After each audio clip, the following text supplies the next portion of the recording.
Nós estamos muito ansiosos para lhe ouvir. E eu gostaria, antes de apresentar os professores, passar algumas regras para o grupo, para a boa convivência e harmonia do grupo. Eu gostaria de pedir que todos desligassem os microfones, para que não haja interferência. Os professores podem ficar com o microfone ligado, caso queiram fazer alguma intervenção e tudo mais. Eu também peço que os vídeos das pessoas, de todo mundo, esteja desligado, para que não desestabilize a internet, não caia e todo mundo consiga aproveitar ao máximo. Eu também peço que as perguntas sejam encaminhadas pelo chat, que ao final serão feitas aos professores. Caso alguém precise sair, não precisa avisar no chat, pode apenas sair e voltar no mesmo link. E creio que são essas as regras, então vou apresentar os professores. Primeiro, a professora Luciana, que é a nossa convidada. A internet está um pouquinho lenta, tá?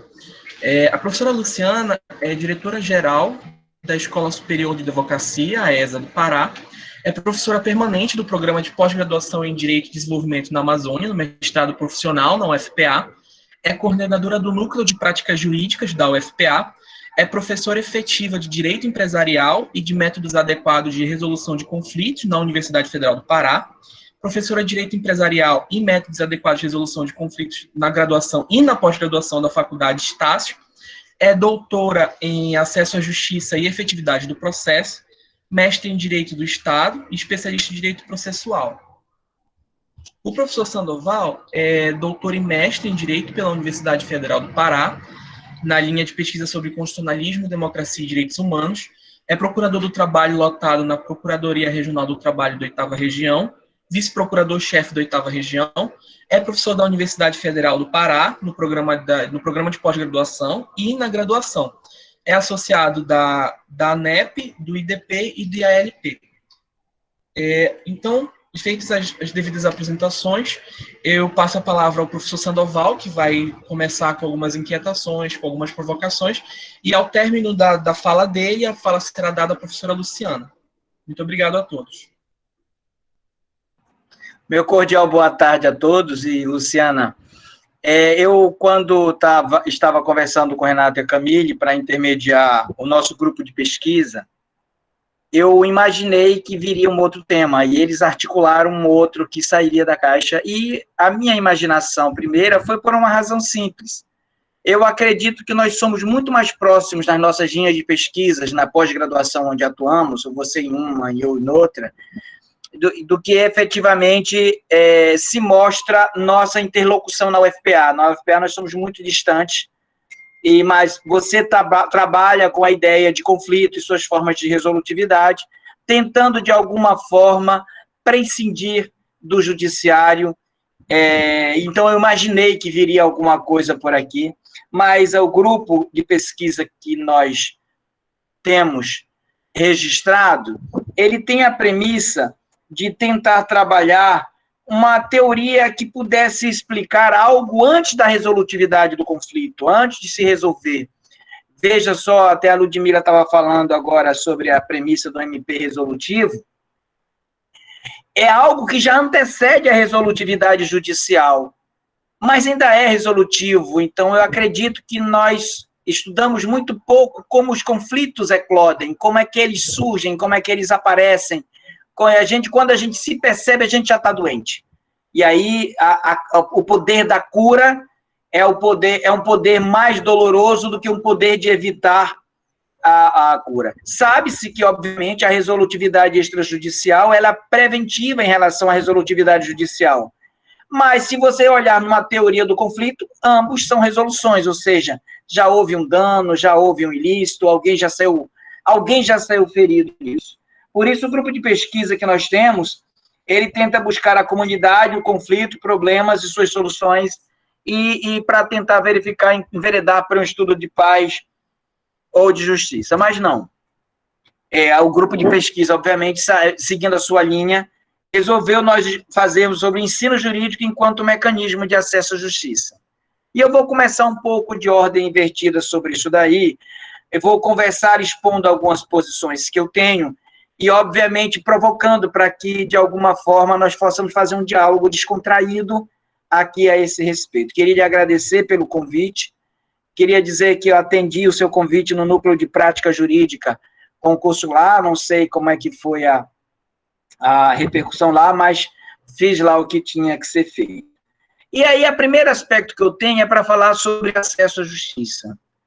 E toda vez que se fala acesso à justiça, os brasileiros, por acesso ao Mário Capelletti, logo tem uma premissa daquele livro que ele tem sobre acesso à justiça, onde ele faz um estudo dos impactos mundiais de acesso à justiça ao Poder Judiciário. É óbvio que o Capelletti não se resume a isso.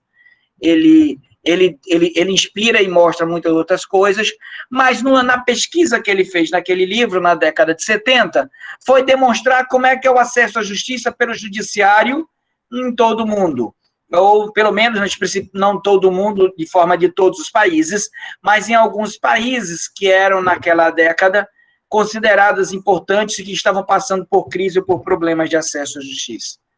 E, obviamente, nós também temos uma inclinação cultural de que quando se fala justiça, a gente lembra de um juiz.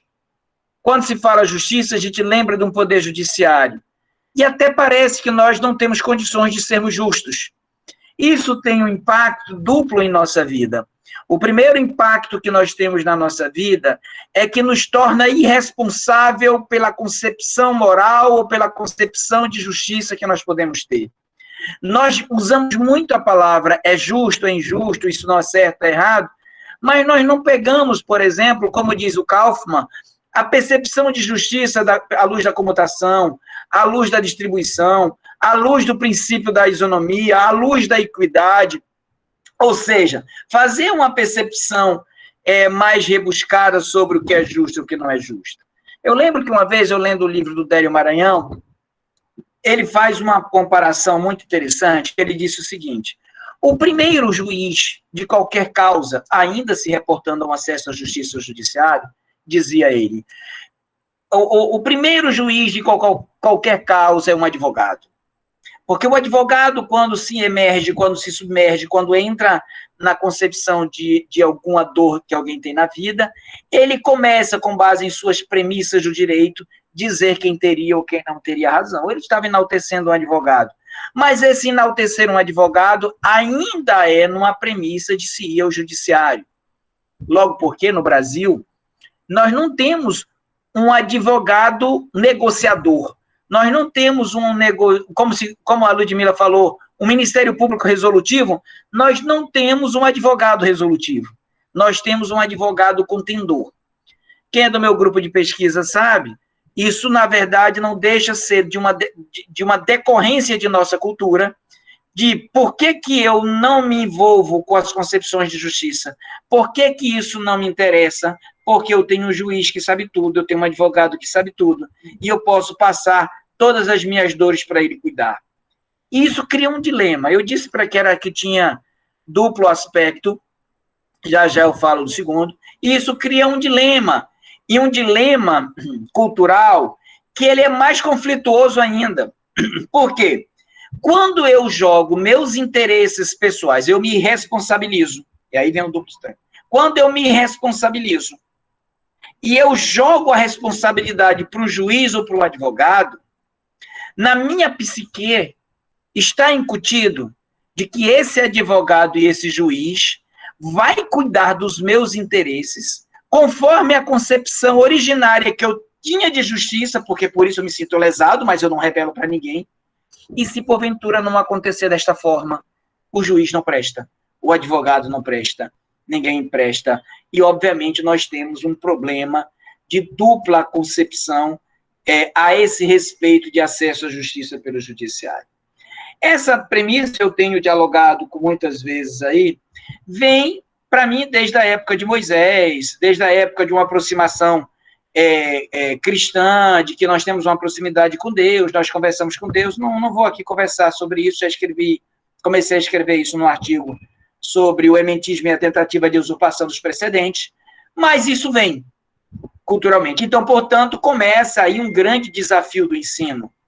Como eu fazer uma ruptura, como eu quebrar uma ruptura cultural que eu tenho há milênios de que, apesar de eu ter sensação de injustiça, porque eu sei quando eu sou injustiçado, eu me responsabilizo dessa concepção, jogo isso para um advogado e para um juiz, e ainda quero que o juiz adote minha concepção de sensação que, porventura, eu estou passando sobre os dilemas, os traumas da vida por meio do qual eu passo.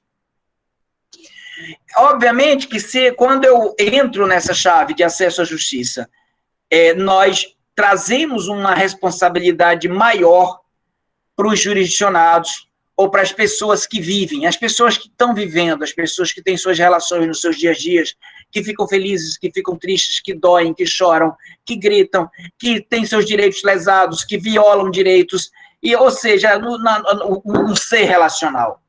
E, obviamente, que toda essa questão só tem lógica, só se aparece, só tem constatação quando nós temos uma vida relacional. Até abrindo um parêntese aqui, eu fico vendo quando naquele filme O Náufrago, eu não estou esquecido o nome da bola que o Tom Hanks deu na convivência na ilha. O Wilson, exatamente. Nossa, ele foi muito violento com ele chutou, ele jogou, ele afogou, e ninguém estava lá para proteger o Wilson, e na verdade aquilo era um absurdo, aquilo ali, ou seja, isso mostra muito claramente, se nós não tivermos em relação, se a relação não for entre sujeitos, não há muito o que regular ou se discutir de acesso à justiça, porque eu nunca vi ninguém escrevendo ou proclamando as injustiças que o Wilson sofreu naquele filme que lá se passou. Então, fechando parênteses, portanto, a premissa de acesso à justiça que eu faço é de um acesso à justiça de todas as formas resolutivas de conflitos ou problemas. E, obviamente, vai estar centrada em nossa vida. Isso nos remete ao conceito de cidadania, ou a um conceito de consciência, ou de responsabilização, ou de corresponsabilização de nossos atos. Isso vai nos tirar de uma zona de conforto. Por quê? Porque o que, na verdade, nós estamos discutindo no Brasil, e depois eu entro no ensino jurídico para complementar isso, o que nós estamos discutindo no Brasil é o melhor dos dois mundos. E veja como é que nós nos colocamos. Nós temos senso de justiça, nós temos, portanto, uma concepção moral, ainda que na psique, ou como diria Freud na sua psicanálise, no nosso inconsciente, e tanto é verdade que nós nos sentimos violados, e para nos sentirmos violados é porque nós nos sentimos injustiçados, e aí, obviamente, nós temos isso daí, mas nós nos desvencilhamos. Porque é o melhor dos dois mundos. Eu sou violado, eu não cuido, e eu ponho para alguém cuidar. Então, apesar de ser o melhor dos dois mundos, eu tenho dupla decepção. Qual é a minha dupla decepção? É que aquilo que eu queria não é realizado por mim, e, obviamente, como o juiz não pensa igual ao que eu penso, não tem as mesmas concepções, não tem as mesmas vidas, as mesmas premissas, a probabilidade de conceder aquilo que eu acho justo ou injusto é pouco menor, então dupla decepção. Então eu saio do melhor dos dois mundos para dupla tristeza, dupla decepção, isso nos coloca. E eu venho dizendo no grupo de pesquisa, portanto, que nós precisamos nos empoderar, para usar uma palavra que está em voga hoje, nos empoderar de nós mesmos. Nós precisamos nos capacitar. Porque, ao fim e ao cabo, o que nós fazemos é dupla incapacitação. No direito civil, quando a gente atinge a capacidade plena, ou a capacidade de fato, como eles dizem, nós podemos exercitar todos os atos da vida civil. Porém, alguns nos são vedados. Por exemplo, nós não podemos vender um bem para um filho sem autorização dos outros. Nós não podemos vender um imóvel sem a outorga marital ou uxória. Nós não podemos casar com pai, filho, irmão e tudo mais. Ou seja, há umas incapacidades que o direito civil nos gera. Tirando a ideia de como o direito civil traz e trazendo isso para o processo civil, há algo curioso decorrente dessa cultura e decorrente do conceito de acesso à justiça. O que é curioso? Eu vou chamar agora, pedir licença para todos, que eu vou usar uma palavra que poderia ou pode ser considerado por muito uma heresia, mas não é. Nós nos incapacitamos. Primeira incapacidade que nós temos é postulatória. Porque nós não podemos pedir ao juiz. E aqui eu vou tirar o jus postulante nos juizados, de pequenas, juizados especiais, ou na época pequenas causas, ou na justiça do trabalho, em algumas hipóteses. Primeira ideia, nós nos incapacitamos. Nós não somos capazes de pedir, e nós passamos a nossa voz para alguém que trabalha junto, ad de junto, vogado de voz, advogado. E, obviamente, eu também me incapacito decisoriamente, porque eu não mais decido por mim, o juiz decidirá por mim. Eu tenho dupla incapacidade. Essa dupla incapacidade é proveniente dessa cultura que nós temos, proveniente da forma como tem se revelado. Ao lado disso, nós não temos, nem nas universidades, nem no primeiro grau, nem no segundo grau, como diria a Sagra na live que nós tivemos, uma aula de direitos, uma aula de senso de responsabilidade, uma aula de comunidade, uma aula em que nós temos que nos viver relacionadamente, uma aula que nos conceba como sujeito que interage com o outro, ou como diria Aristóteles, um ser político de polis que vive em comunidade, que vive com as outras pessoas. Nós não temos. E aí nós temos um monte de aula de matemática, ciência, biologia, tudo mais. Aí nós vamos entrando na Universidade Federal do Pará, um dos cursos, ou qualquer outra universidade qualquer, um dos cursos se chama Direito, um dos cursos. Naquele um dos cursos que se chama Direito, que lida com solução de conflito, a primeira disciplina que vem é a Teoria Geral do Processo. O que é a Teoria Geral do Processo? É a Teoria Geral do Processo que nos ensina a ser orgulhosos de nós termos dupla incapacitação. Incapacidade postulatória e incapacidade decisória. Eu faço um paralelo isso entre Esparta e Atenas, para dizer que Atenas a gente consegue viver nossas vidas e decidir por nós mesmos, e Esparta, que é da guerra. Lá nós temos na guerra. Então, fechando essa primeira linha de argumento a esse respeito, do que eu estava falando agora há pouco, eu tenho a dizer que a primeira grande abertura da palavra acesso à justiça é dizermos para nós mesmos: nós somos capazes de sermos justos nas nossas relações. Nós somos capazes. E por que nós somos capazes? Porque nós somos seres que vivemos a vida. Nós sabemos o que violamos ou não. Alguém nos diz quando violamos ou não. Nós podemos dar conta do que nós podemos decidir a nossa vida. Nós podemos, portanto, interagir com isso. Então, o acesso à justiça é algo mais simples do que se pode considerar. E nós temos que discutir nesse acesso à justiça, portanto, se desvencilhando, uma premissa muito interessante. Qual é? Olha só como a gente, às vezes, faz uma percepção de regra pela exceção. Se nós catalogarmos um dia inteiro, cada ato que nós fazemos, levantar, escovar os dentes, tomar banho, tomar café, conversar, falar, se nós elencarmos e nós perguntarmos no fim do dia, qual desses atos que nós fizemos relacionadamente ou relacionalmente, nós entramos em um conflito? Nós vamos perceber que nós atuamos muito pouco em conflito. É porque os conflitos doem muito mais. A fisiologia é muito comum, a gente não sente ela passar. Se nós catalogarmos isso em 1 ano, em 2 anos e tudo mais, nós vamos perceber que nós vivemos a maioria da nossa vida sem problema, sem conflito em relação a que dependa para alguém decidir.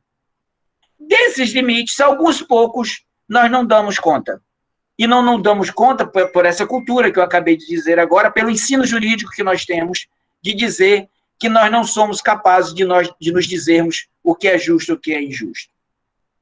Resta, portanto, uma pequena parcela, grave, importante para a gente, tanto é importante que nos tira sono, nos deixa doente, para o judiciário. Fechando essa premissa, a ideia de acesso à justiça vai muito mais além. Conectando essa ideia, primeiro com a educação, eu, antes de entrar no ensino jurídico, eu tenho uma primeira premissa a esse respeito. Qual foi? É que o ensino foi dito depois de René Descartes, Levi Leblond diz isso, Edgar Morin diz isso, Capra diz isso, no sentido de que, se Deus não nos diz o que é certo e o que é errado, o que é verdadeiro, o que não é verdadeiro. E isso cai por terra desde René Descartes, desde quando foi descoberto um método dedutivo e indutivo para descobrir a verdade. Lá se caiu na ideia de que, se nós encontrarmos a última partícula, assim, a menor partícula de um ser, de uma criação, nós explicamos todo o universo. E o mundo entra, portanto, no mundo de especializações. Deixa as generalidades e entra no mundo das especializações. Muita gente chegou a viver clínico geral e tudo mais, que agora está voltando à tona, mas nós temos na medicina, por exemplo, um excesso de especialidade. No direito também. Uma das coisas que nos orgulha é dizer que o direito processual, ele é autônomo, ele é cientificamente separado, ele não é igual do direito material, ele tem uma outra regra, uma outra lógica, uma outra fundamentação. Para os não processualistas, para os constitucionalistas, para aqueles outros que têm uma percepção de direito material mais forte, dizem que nós somos muito encamisados e, portanto, nós não damos conta do conceito do que é certo, do que é errado, do que é justo, do que é injusto. E somos mortalmente feridos. E a classe jurídica, portanto, se biparte entre dois povos que não se conversam, línguas diferentes.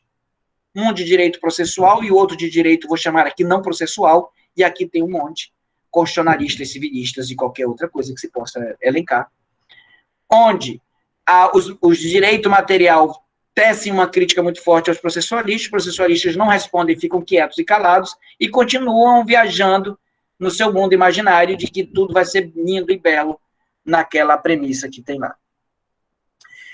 E Edgar Morin e Levi Leblon traz uma discussão do seguinte: nós precisamos religar o que nós esquecemos de generalidade. Portanto, o método científico agora não é mais dedutivo nem indutivo, é abdutivo, onde o estranho, não tão estranho assim, tem que conversar com o que está dentro de casa. É como se ele dissesse: olha, processo civil, vou começar assim, processo civil, processo penal, processo de trabalho, processo eleitoral. Vocês sabiam que vocês têm uma base comum? Vocês sabiam que vocês têm que se ligar e se religar e se conversar, porque tem muita coisa que um explica o outro e você se isola demais? É como se, depois dessa medida de religação entre os processualistas, ele voltasse a perguntar: processualistas, você sabia que vocês têm uma base comum na teoria do direito? E você precisa se ligar e se religar com o direito material em qualquer de suas facetas? E, a partir daí, falar com direito constitucional, direito civil, direito administrativo, direito penal, direito tributário, processo tributário, ou seja, toda essa universidade. Nós perdemos, portanto, essa ideia do todo. E isso, portanto, não é uma crítica que se faça ao ensino jurídico, é o ensino no Brasil. E aí eu estou de acordo com o a Sagra disse: por que nós não temos uma disciplina no segundo grau e no primeiro grau de direitos fundamentais, direitos humanos? Por que nós não já dizemos isso para as crianças, para os adolescentes? Por que é preciso estar encastelado na mão de um advogado que isso possa acontecer? E aí, obviamente, eu enveredo, portanto, a nossa discussão para a premissa do ensino jurídico e já me posicionando. Ensinar tem dois grandes pilares. São vários, mas eu vou aqui destacar dois grandes pilares. O primeiro pilar que tem do ensino é o pilar do autoconhecimento. É o pilar que mostra que eu devo conhecer a mim mesmo e o meio que eu me envolvo. Eu acho que a professora Luciana saiu da... Não estou mais conseguindo vê-la. Então, é um pilar em que eu tenho que me encontrar comigo mesmo e me encontrar com o outro, tendo consciência. Eu tenho que exercitar minha vida prática de forma consciente. É o primeiro pilar que eu tenho, portanto, do ensino. O ensino tem um objetivo, um grande objetivo. Quem eu sou? Para onde vou? O que é que eu tenho que dar conta da minha vida? Ou seja, se perguntar sobre si. E aí eu tenho várias especialidades do conhecimento, como psicologia, filosofia, psicanálise, várias áreas de conhecimento que tentam dar conta disso. E como é que eu estudo o universo? Como é que eu estudo o meio que eu vivo? E aí eu tenho uma outra pancada, biologia, física, química, sociologia, ou seja, as sociais aplicadas, direito e tudo mais. Primeiro grande pilar. Segundo grande pilar,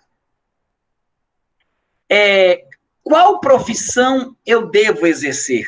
Isso se conecta com outro grande ponto, que é a ideia de propósito, é a ideia de missão, é a ideia de finalidade de vida, ou seja, pautada na necessidade humana que profissão eu posso exercer que eu possa atender alguém em suas necessidades e desejos humanos?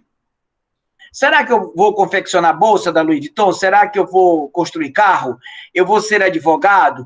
Eu vou ser psicólogo? Eu vou ser jurista em qualquer área? Então, eu tenho 2 grandes pilares, portanto, do ensino jurídico. Isso, para mim, é acesso à justiça. Por que é acesso à justiça? E aqui eu faço um paralelo. Nós temos um projeto pelo Ministério Público do Trabalho, como o Ministério Público, além de resolutivo, Ludmila, não sei se a Ludmila ainda está aí, além de resolutivo, um Ministério Público que promove justiça, chamado PERNOR. E lá tem várias facetas de acesso à justiça. Tem acesso à justiça e acesso à educação, acesso à justiça e acesso à saúde, acesso à justiça e acesso à regularização do patrimônio ou dos imóveis e por aí. E por aí vai. Então, um primeiro aspecto é uma forma de ter acesso à justiça.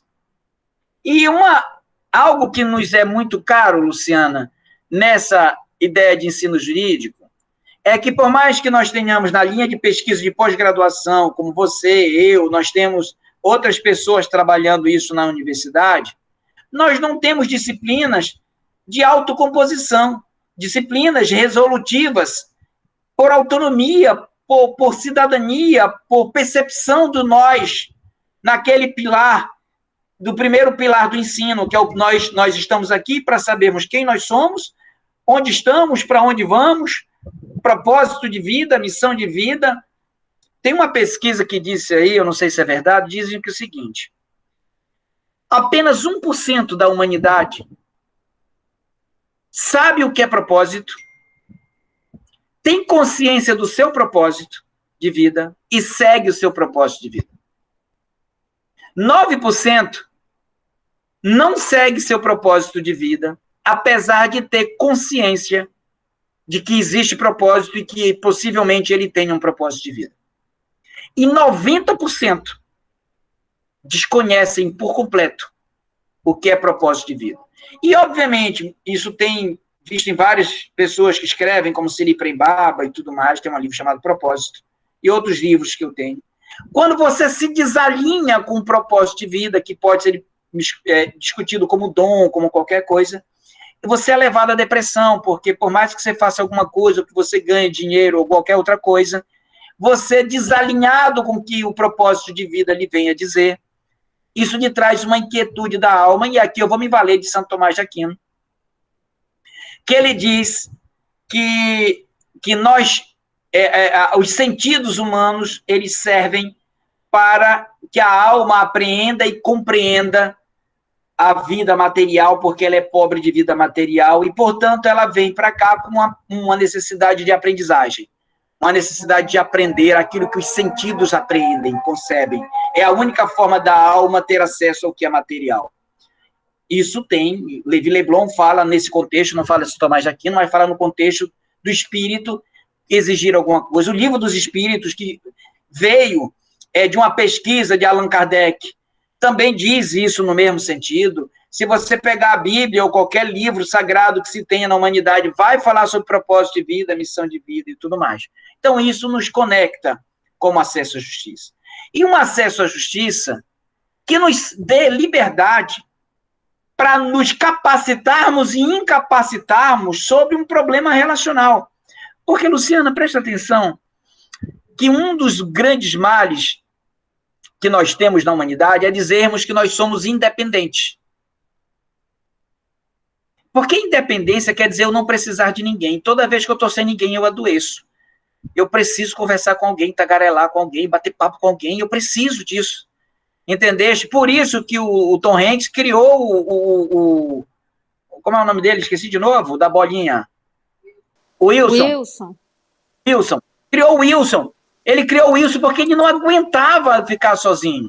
Ele não aguentava. Então, nós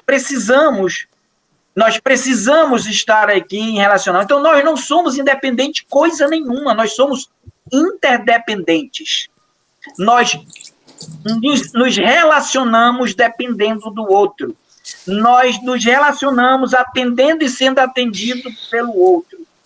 Se nós somos interdependentes, é lógico que nós temos que sermos ensinados disso daí, porque nos disseram que nós somos independentes. E, obviamente, quando eu tenho um ensino jurídico, e aqui entrando no ensino jurídico para finalizar a minha provocação com você, quando eu entro no ensino jurídico e eu não me encontro nem na graduação, e vou encontrar isso numa pós-graduação, eu estou trabalhando a elite da elite da elite. Por quê? Porque nem a graduação do direito tem isso muito em voga, e eu vou ver isso na pós-graduação, de que eu sou capaz para resolver meus problemas, que eu sou capaz para dialogar, que eu posso dar conta disso. O que nós temos hoje? Um exército de advogado que diz que quem procura ele tem que ser incapacitado, porque ele vai cuidar dos direitos. Isso leva para os tribunais. E nós temos um exército muito maior ainda, de humanos que foram condicionados, meio que um lado meio zumbi, eu não sou capaz, eu não sou capaz, eu não sou capaz, eu não sou capaz, procure advogado, procure advogado, procure advogado, procure advogado. E não é que o advogado é imprescindível, ele é imprescindível sim, mas naquela outra situação. E aí nós temos um advogado que litiga muito, nós temos um advogado que não negocia, que não tem essa premissa, está começando a surgir no mundo. E nós temos um ensino jurídico apropriado. Logo, a minha provocação é como nós podemos, numa cultura incapacitante, com ensino jurídico que reforça essa incapacitação, que forma um exército de profissionais, que é o segundo pilar do ensino, nós vamos poder furar esse círculo vicioso, que não é virtuoso. Como nós vamos furar esse círculo? Muitas vezes, quando eu me pego falando sobre solução extrajudicial, eu me vejo muito na ideia de que, olha, maluco, até pessoas já me disseram, você está querendo criar disciplina para você, só para você dar aula. E, então, como é que a gente rompe? Então, aqui eu finalizo dizendo que só pelo ensino jurídico, não. Só pelo ensino jurídico, só pelo ensino geral, deve sim o acesso à justiça tornar algo mais, parece redundante, mas não é, mais acessível. Porque o acesso à justiça tem uma lógica cultural e educacional geral e jurídica de inacesso à justiça. Como ele pode se tornar mais acesso à justiça? O que é que tu achas da provocação que eu fiz agora? E como nós podemos instigar, por exemplo, institutos como negociação, mediação, justiça restaurativa, como nós podemos lidar com a sociedade para dizer para ela, como diria, fazer daqui um jargão, como diria Obama, yes, we can. Muito obrigado por hoje aí. Eu gostaria de ouvir atentamente as coisas que nós falamos, que eu falei agora há pouco, no nome do grupo de pesquisa.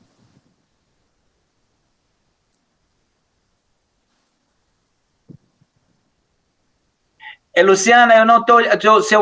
Seu áudio não está ligado. Mas eu vi a mensagem às palmas.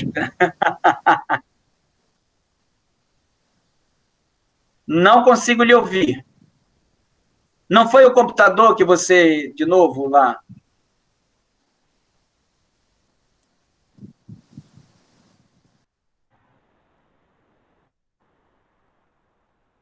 Ela disse que ela ia sair e ia voltar.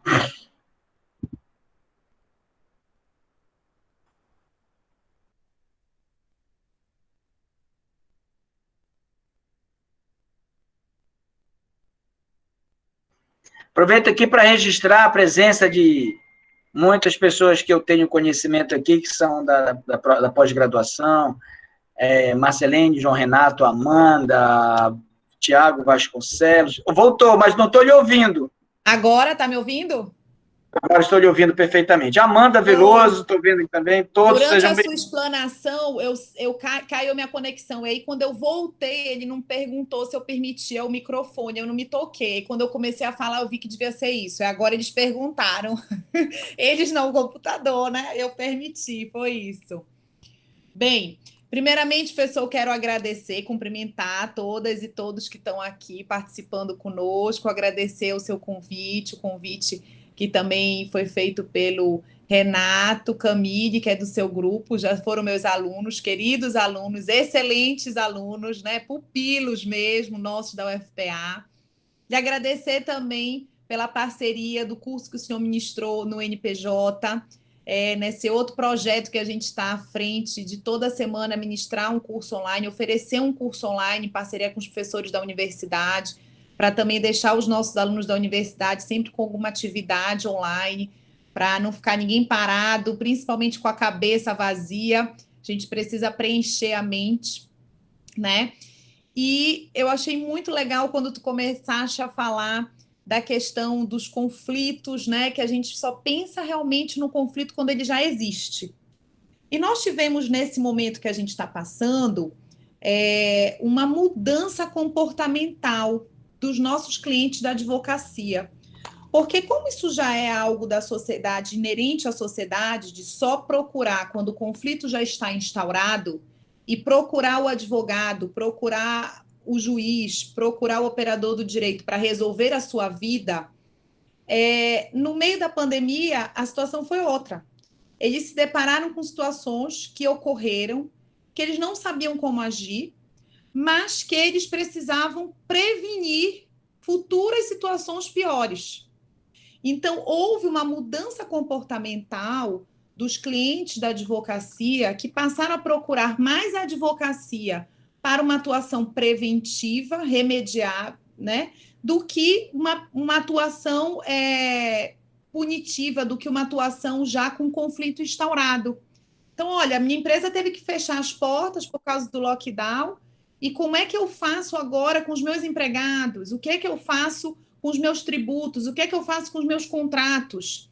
Eu não quero depois pagar multa no contrato, eu não quero pagar milhares de rescisões, eu não quero deixar de recolher os tributos, mas eu não tenho agora como. Então, houve uma mudança, de certa forma, desse comportamento dos clientes da advocacia, que é a sociedade como um todo, que passou a procurar a parte da advocacia com esse intuito de prevenir o conflito, certo?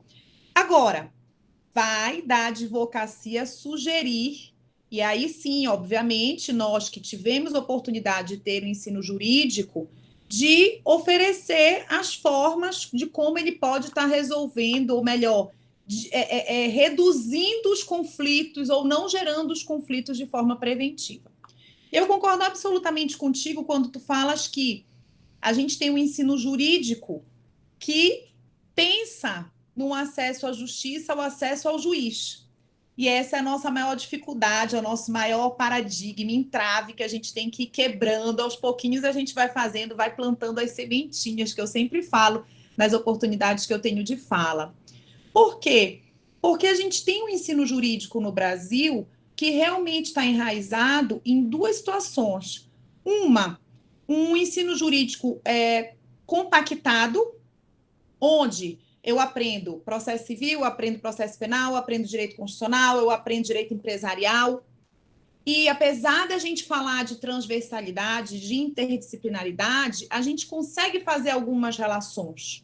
Mas o eixo central que eu acho que a gente tinha que ligar, como se fosse assim uma linha que fosse ligando todas as cadeiras, todas as disciplinas, é algo que está relacionado a justamente esse acesso à justiça que a gente gostaria que existisse. Por quê? Porque o aluno do direito, o aluno que aprende o ensino jurídico, ele aprende disciplinas compactadas e ele aprende a litigar. ele sai da faculdade, dos bancos da faculdade, sabendo como elaborar uma ação, como ajuizar uma ação, sabendo como fazer um recurso, como brigar. Ora, isso já vem mudando há algum tempo, mas ainda precisa ser modificado com mais intensividade. Por quê? Porque eu preciso formar um aluno que, além dele ter a capacidade de misturar as disciplinas, os conteúdos, ele precisa, em todas as disciplinas que ele estudar ao longo da faculdade, ele precisa que cada um desses professores passe para ele um olhar de resolução de conflitos ou de prevenção de conflitos, não apenas através do judiciário, que é o que a gente tem. Demonstrando o sistema multiportas do Sander, demonstrando que existem outras formas da gente resolver o conflito. Mas adianta apenas, professor, a gente colocar lá, porque a última resolução, né, a resolução número 5, de 17 de dezembro de 2018, do Conselho Nacional de Educação do MEC, que instituiu as diretrizes curriculares nacionais do nosso curso de Direito, ela fala na resolução inteira de métodos consensuais de resolução de conflito. Seria fácil. Vamos modificar o nosso projeto pedagógico do curso de Direito e criar a disciplina Meios Adequados de Resolução de Conflitos. Vamos lá, pessoal, no semestre tal, vocês vão aprender o que é mediação, o que é conciliação, o que é arbitragem, o que é justiça restaurativa. Basta isso? Não, porque esse ensino vai continuar sendo compactado. Eu preciso que o professor de direito penal me ensine como é a justiça restaurativa no âmbito penal. Eu preciso que o professor de TGP, obviamente, me ensine como é a resolução de conflitos sobre essa outra forma. Que o professor de empresarial, que é a minha cadeira, e eu já faço aqui a minha propaganda. Com os meus alunos, eu falo muito de mediação nas recuperações de empresa, para eles conseguirem ter um outro tipo de raciocínio, um outro tipo de competência. E a legislação do MEC, ela ratifica isso que a gente está discutindo. Quando lá no artigo 4º, ela diz que a gente deve formar um profissional com competências cognitivas, e aí tem vários incisos. E no inciso 6 diz que desenvolva a cultura do diálogo e o uso de meios consensuais de solução de conflitos. E tem vários outros que ratificam esse posicionamento. Então, o que é preciso a gente fazer? O Ministério da Educação já se posicionou, já disse como o ensino jurídico deve ser. A gente precisa efetivar, concretizar isso nas adaptações dos nossos projetos pedagógicos de curso. Mas não basta também apenas isso. Os núcleos docentes estruturantes vão se reunir, vão alterar o PPC do curso, vão criar disciplinas, vão alterar as ementas, os conteúdos programáticos. E os professores? Eles estão capacitados para promover esse ensino jurídico que a gente aqui discute? Não, pessoal. Não estão. Por quê? Eu, professor Sandoval, professora Rosalina, outros professores, colegas nossos da universidade, de outras universidades, nos debruçamos sobre essa matéria. Minha tese de doutorado foi sobre isso, meu livro é sobre mediação. A gente estuda essa matéria. Mas os professores que não se debruçam sobre essa área, eles fizeram faculdade há muitos anos atrás e tiveram uma formação totalmente litigante, totalmente compactada. Então, é muito difícil para esses profissionais agirem de forma diferente, ministrarem um ensino jurídico diferente. Assim como, para esses profissionais que não tiverem esse conhecimento, esse estudo, é muito difícil eles advogarem para a sociedade de forma diferente. E aí, quando realmente a pessoa, o cidadão, chega no escritório de advocacia, o que é que o advogado vai propor? Vamos mover uma ação. E é algo que eu bato muito na UAB, da mudança cultural que a gente precisa ter. Bem, na UAB eu falo no corpo profissional dos advogados e advogadas, né? Na faculdade eu falo da mudança dos professores, da mudança para os nossos alunos saírem com outra mentalidade. Mas a advocacia precisa ser mudada, porque a advocacia precisa compreender o acesso à justiça diferente do acesso ao judiciário. Achei até coincidência, porque eu separei o livrinho do Capelletti, que eu amo de paixão, né? E é um livrinho, assim, eu disse, eu vou separar para mostrar para quem for nos assistir, quem ainda não conhece. Comprem, gente, agora online, aproveitem para ler, um livro muito fininho, e ele fala assim, ele dá uma aula maravilhosa de acesso à justiça, fala da evolução desse acesso à justiça, que no início realmente se compreendia o acesso à justiça, o acesso ao juiz, o acesso ao judiciário, mas que com o tempo isso vai mudando, e que hoje a gente busca o quê? A gente busca efetividade na resolução de um conflito, não interessa se é através de um juiz, se é através do mediador, se é através de um conciliador, ou se é através das próprias partes dialogando, que isso é o melhor dos mundos. Quando as partes, usando a palavra que o professor Sandoval trouxe, quando as partes descobrirem que elas são empoderadas, que elas possuem poder para resolver suas próprias vidas, elas vão ver que elas não precisam de ninguém. Obviamente que com certas exceções que a gente precisa ainda do Estado para resolver alguns litígios. Tem exceções. E outra, não se entende que essas outras formas de resolver conflito, ela não vem substituir o judiciário. Não existe mais judiciário, não existe mais o Estado. Não, tem situações que não vão se dispor a serem resolvidas extrajudicialmente, não vão se dispor a serem resolvidas apenas entre particulares. Eu vou precisar da mão lá do juiz para decidir. Mas eu preciso abrir o meu horizonte, aí eu acho muito legal a terminologia do sistema multiportas, eu tenho que abrir meu horizonte e ver que eu tenho várias formas de acesso à minha justiça, que não é apenas aquela única porta do poder judiciário. Então, a gente precisa ter essa mudança do ensino jurídico, não apenas da mudança do nosso PPC, não apenas da mudança dos nossos profissionais, professores, para que a gente possa começar a ter uma sociedade que se capacite, como o professor Sandoval trouxe essa expressão, e não se incapacite. Porque, de fato, quando eu levo o meu poder decisório para as mãos de uma terceira pessoa, mesmo que essa terceira pessoa seja um conciliador, um árbitro, eu estou, porque de forma menor, numa conciliação, você tem o poder de dizer se concorda ou não com o acordo. Na mediação, o mediador ele não diz qual é o acordo, ele não propõe qual é o acordo, ele só vai conciliando ali a conversa, o diálogo para as partes chegarem a um acordo, então ele já dá um empoderamento um pouco maior às partes. Mas no caso da arbitragem, não, vem uma decisão do árbitro.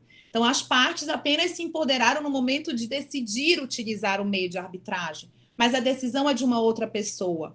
Se a gente começa a formar alunos de direito, ensino jurídico, com um público que recebe uma capacitação de profissionais também capacitados, onde eles consigam enxergar um trabalho preventivo e um trabalho resolutivo pautado em meios extrajudiciais de resolução de conflitos, o que a gente nem gosta, né, professor, de usar essa palavrinha extrajudiciais.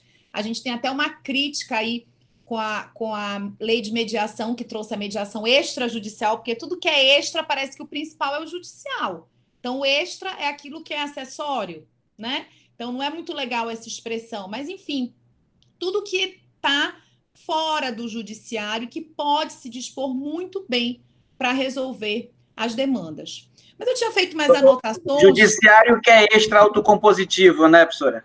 Exatamente, exatamente. Para ser o contrário, né? Para a gente ter mais poder aí na nossa terminologia.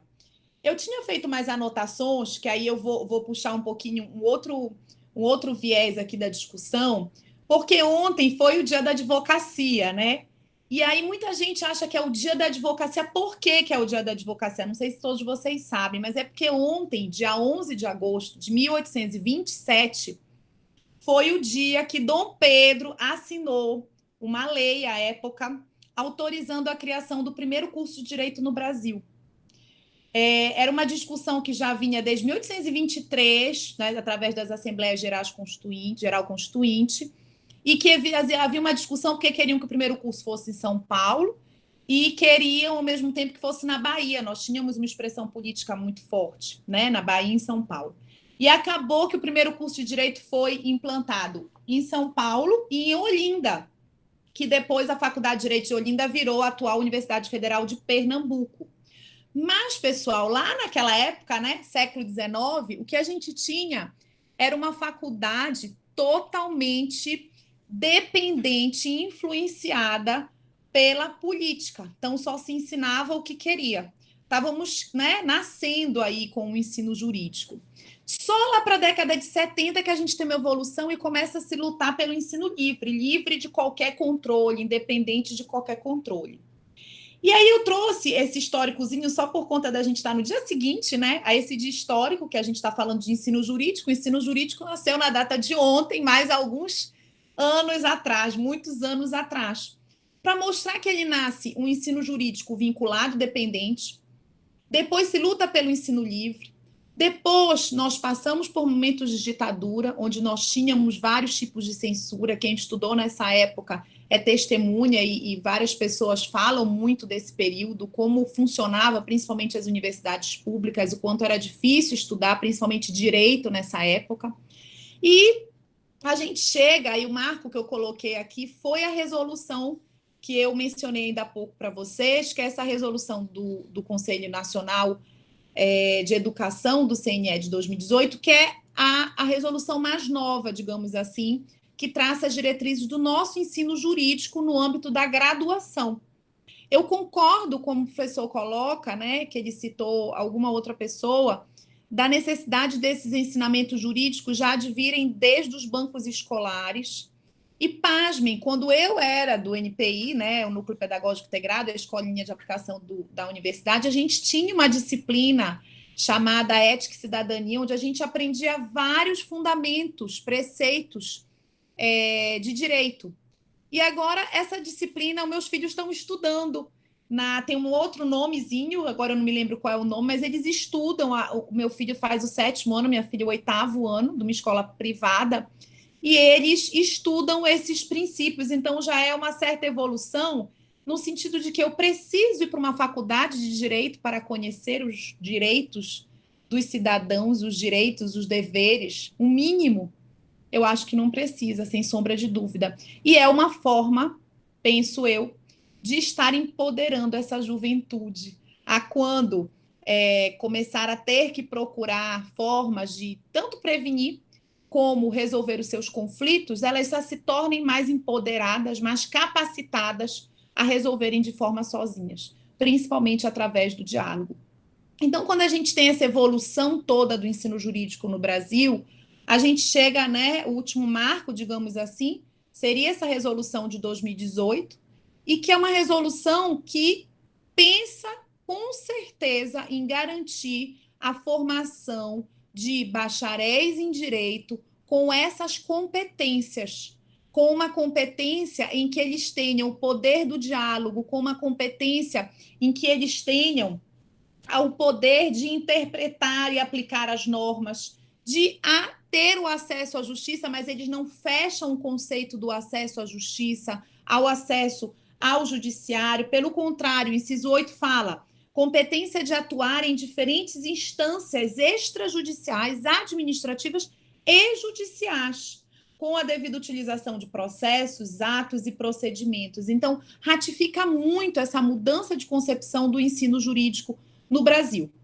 O que é preciso, então, fazer? É preciso a gente fazer a mudança do nosso ensino na prática, mudando o projeto pedagógico, criando, sim, disciplinas, mas alterando também emendas de outras disciplinas para tornar, de fato, esses conhecimentos interligados e conhecimentos ensinados ao longo do curso e não apenas em uma única disciplina. Então, a gente tem um grande trabalho aí pela frente, que é capacitar os nossos professores, modificar as emendas das nossas disciplinas, e eu acredito que aí nós vamos ter um público de bacharéis em direito que já vão sair como profissionais diferentes, não apenas como pessoas diferentes para resolver a sua vida ou prevenir os seus conflitos, como profissionais que vão atender a sociedade com um outro olhar, com uma outra postura. Essa postura, ela sofreu uma certa ajuda nesse momento da crise também, porque todos os profissionais, todos os advogados e advogadas que eu tive a oportunidade de conversar, nesse momento de pandemia, nesse momento de quebras contratuais, flexibilização de contratos, se deu prioridade a resolver esses contratos através do diálogo, através da negociação desses contratos. Um contrato aqui que todo mundo sabe que tiveram várias situações é o contrato de locação. Vários empreendimentos comerciais que tiveram que fechar as portas, estavam com contratos de aluguéis altíssimos, e como pagar se não estavam tendo receita e precisavam negociar. E a grande maioria da advocacia recorreu a negociações extrajudiciais. Não procuraram o judiciário. Primeiro que o judiciário estava com as atividades presenciais suspensas, né? Então seria mais difícil ajuizar através de um processo judicial eletrônico nas comarcas que há o PJE, porque eu estava até falando no início do interior do estado, em muitas comarcas não há o PJE, então mais difícil ainda ajuizar uma ação física e aguardar um despacho, aguardar uma manifestação quando que o trabalho estava todo remoto. Então as negociações surgiram. Eu penso que isso foi até eu sempre penso, quais os pontos negativos e positivos dessa pandemia? Óbvio que tiveram muitos pontos negativos, a perda de vidas, isso para mim é maior do que tudo. Mas a gente tem que ver que algumas coisas mudaram e algumas mudanças vieram para melhor. E uma dessas na nossa área, eu acho que plantou-se aí um pouquinho de reflexão da classe da advocacia, de ver que muitos problemas, muitos conflitos podem ser resolvidos sem recorrer lá ao judiciário. Já é uma força aí no que a gente pôde verificar nesse momento de tanta dificuldade. Aí a gente trouxe uma polêmica aqui, professor Sandoval.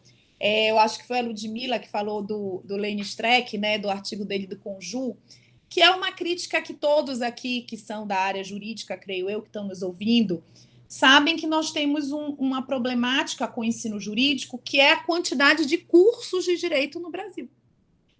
Nós temos mais de 1.500 cursos de direito no Brasil, e eu encontrei uma estatística, que aí eu não posso dizer se é fidedigna, porque vi várias reportagens, mas todas elas dizem que nós temos mais cursos de direito no Brasil do que no resto do mundo inteiro. Eu achei um dado muito forte, mas me chamou muita atenção.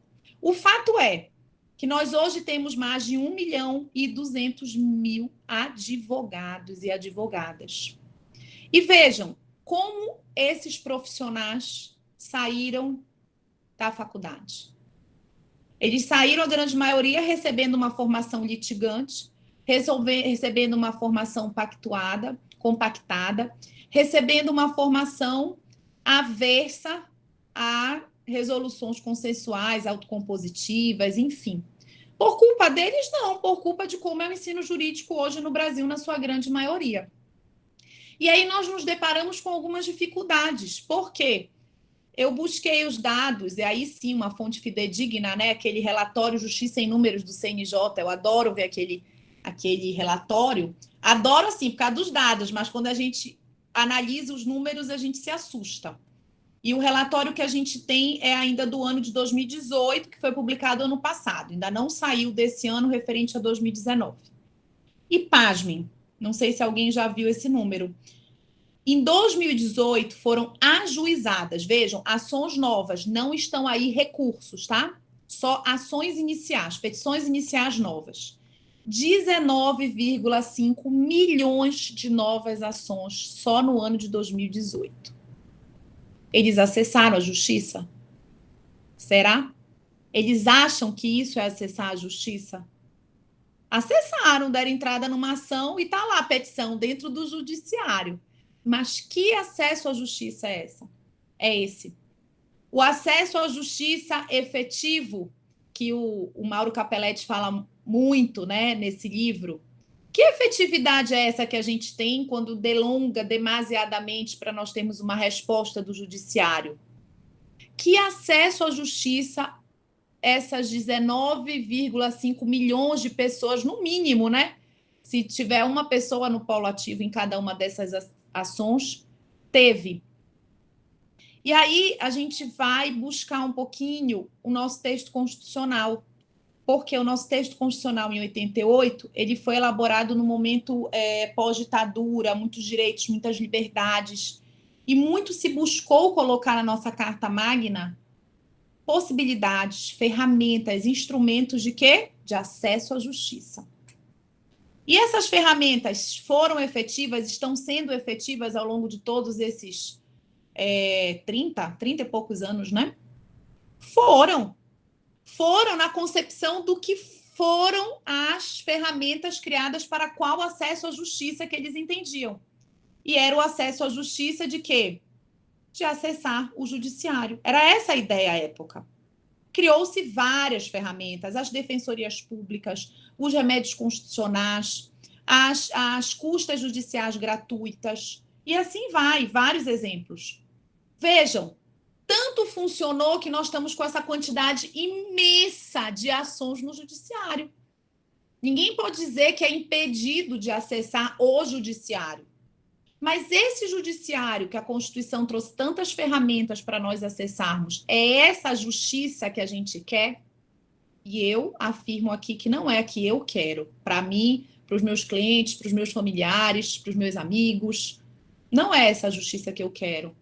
Eu quero uma justiça efetiva, uma justiça célere, uma justiça que as partes consigam dialogar, uma justiça que as partes consigam se defender e no sentido de restaurar os seus vínculos, se for essa a necessidade. Uma justiça em que as partes possam ter essa sua capacidade aflorada, possam ter esse seu poder levantado por eles. Então, vejam, é como se fosse um degrau depois do outro. Eu tenho ensino jurídico pautado em um ensino totalmente litigante, um ensino totalmente compactado. Eu tenho uma turma saindo do ensino jurídico também litigante, também avesso a esse acesso à justiça, diferente do acesso ao judiciário, e é uma população de profissionais que vai continuar atuando dessa forma. Há exceções. Há aqueles que vão estudar essa área, como é o professor Sandoval, que vamos estudar essa área, e outros colegas tantos, mas a grande maioria vai continuar com essa visão. Então, a gente precisa aqui garantir que esse ensino jurídico, esse ensino do direito, ele é um mecanismo de acesso à justiça no momento em que ele conseguir utilizar essas adaptações. Existem faculdades que já conseguem implementar no seu corpo docente, discente, nas suas disciplinas, essas modificações? Sim, até porque a gente está falando de uma resolução, gente, de dezembro de 2018, vai fazer 2 anos, e já eram para as universidades, as faculdades terem se modificado integralmente. Lá, nossa Universidade Federal do Pará, eu afirmo aqui, porque eu faço parte do NDE, nós criamos a disciplina de meios adequados de resolução de conflitos, criamos a disciplina de psicologia jurídica, onde também falamos de resolução de conflitos, mas a gente precisa partir para a capacitação dos professores, para que esses assuntos sejam tratados em todas as disciplinas de forma interdisciplinar. E aí sim, a gente vai poder voltar aqui, conversar e afirmar que nós temos o ensino jurídico, que é, de fato, um mecanismo de acesso à justiça. Agora, o mais importante de tudo, professor Sandoval e os colegas que nos escutam também, é preciso ter uma outra reflexão daqueles que querem estudar o ensino jurídico, que querem receber o ensino jurídico. É isso que você quer? Né?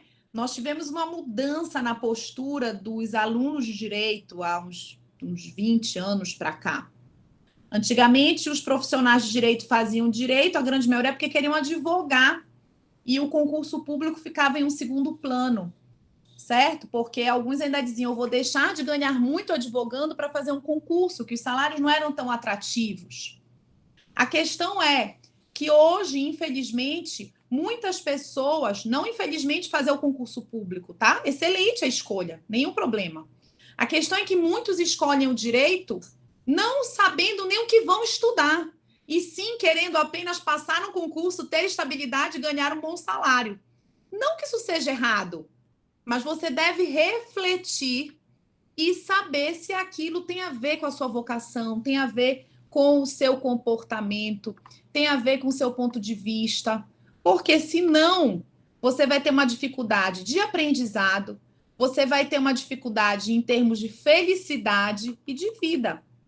Trabalhar, obviamente, eu amo o que eu faço, mas tem dias que eu não estou afim de fazer o que eu faço, é lógico.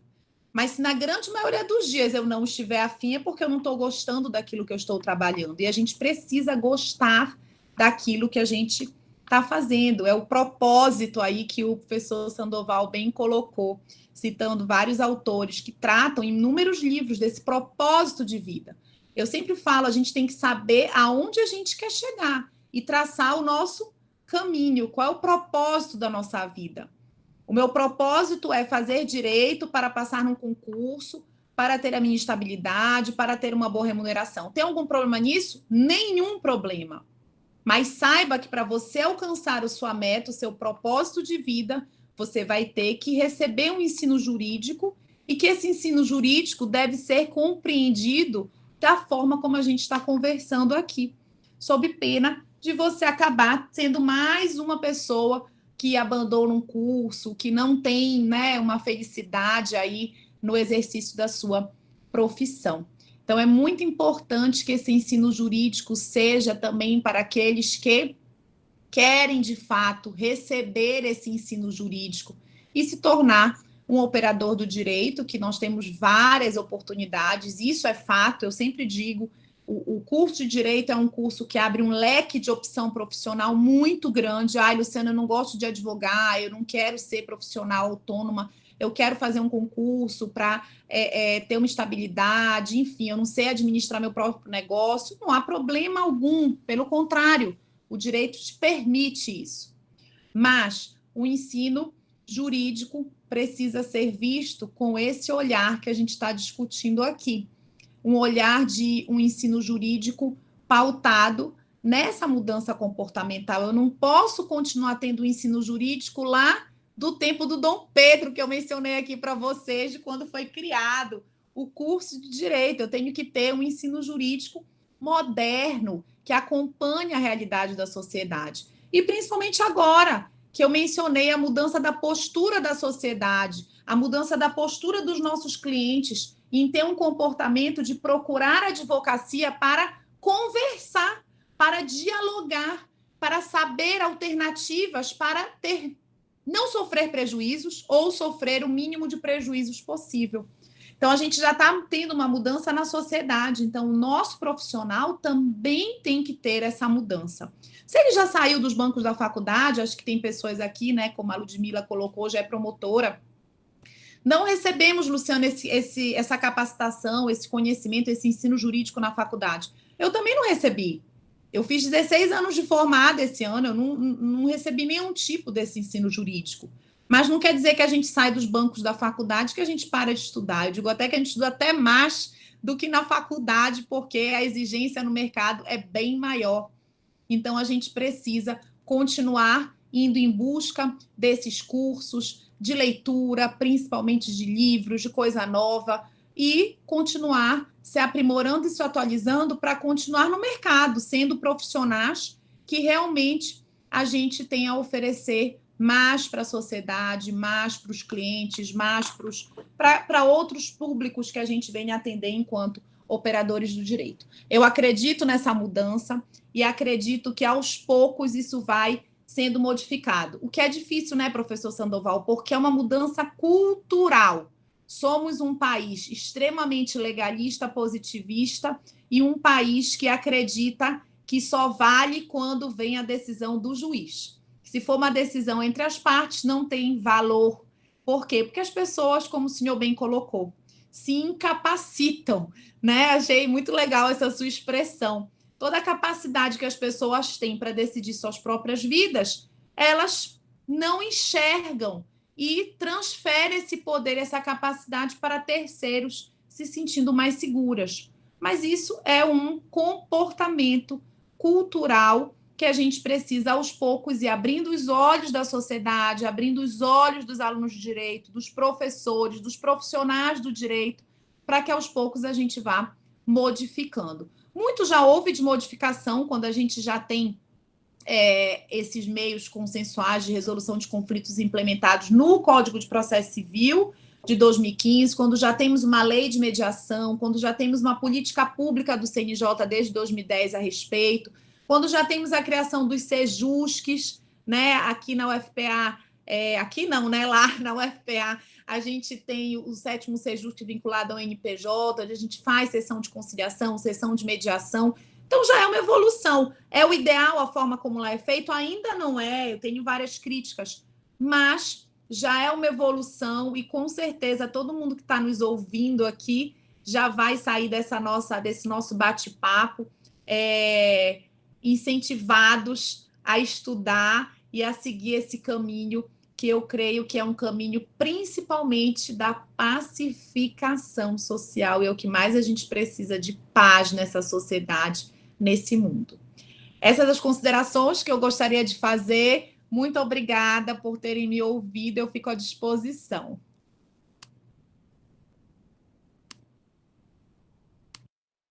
Olha, parabéns, assim, palavras belíssimas. Camille e João Renato, vocês querem conduzir aí? Eu tenho perguntas aqui, uma melhor que a outra, no sentido de dizer não que é melhor, mas no sentido de que todas elas são excelentes. João Renato, você pode conduzir aí? Posso sim, professor. A primeira pergunta que eu vou abordar, então, é a pergunta feita pela Camille. Ela pergunta como o currículo das faculdades de Direito podem ser alterados para dar mais protagonismo às partes. Podemos, por exemplo, formar facilitadores e mediadores para atuar no próprio NPJ?